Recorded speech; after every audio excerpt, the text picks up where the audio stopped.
বাংলাদেশে থাকতে বাংলাদেশের মেট্রো রেল অনেক ঘুরেছি। এবার সৌদি আরবে মেট্রো রেল ঘুরে দেখব।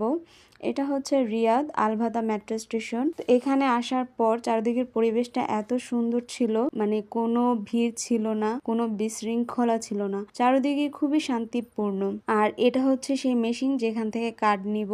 অলরেডি আমার হাজবেন্ডের আগে থেকে একটা কার্ড ছিল, এখন সে আমার জন্য একটা কার্ড নিচ্ছে। যে মেশিন থেকে কার্ড নিব সেখানে দেখলাম কোনো সিরিয়াল নেই, আর মানুষের তেমন ভিড়ও নেই, পুরো জায়গা একদম নিরিবিলি। আমি চারদিকটা ঘুরে দেখলাম, আর এখানে দুপাশে লাইন করা আছে যাত্রীদের আসা যাওয়ার জন্য। আর এই হচ্ছে সৌদি আরবের মেট্রো কার্ড। আমাদের দেশে হলে এই কার্ডটার জন্য আমার আর না হলো 1 ঘন্টা সিরিয়ালে দাঁড়িয়ে থাকতে হতো। তারপরে মানুষের চিল্লাচিল্লি, হুড়োহুড়ি, টাকা ভাঙতি করা নিয়ে যত ধরনের ঝামেলা পোহাতে হতো, কিন্তু এখানে এরকম কিছুই হয়নি। এরপর আমি স্ক্যালিটর দিয়ে নিচে নামছি এবং চারপাশটা দেখছি ভালো করে।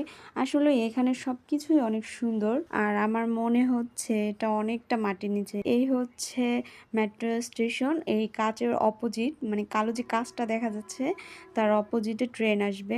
আর এখানে সব থেকে একটা ভিন্নতর জিনিস হচ্ছে মেট্রো রেল স্টেশনের মেট্রো রঙের উপরে ভিত্তি করে নির্দিষ্ট গন্তব্যে যেতে হয়। প্রথমে বুঝতে পারিনি যে কোন রঙের মেট্রো আসবে আর কোন রঙের মেট্রোতে যাব, মানে আমি আমার গন্তব্যস্থলে যাব। একবার দেখে নিলে বা কারো কাছে জিজ্ঞেস করে নিলে সহজ হয়ে যাবে। এখন আমি মেট্রোর জন্য অপেক্ষা করছি। নেক্সট ভিডিওতে পুরো ভ্রমণের অভিজ্ঞতা শেয়ার করব।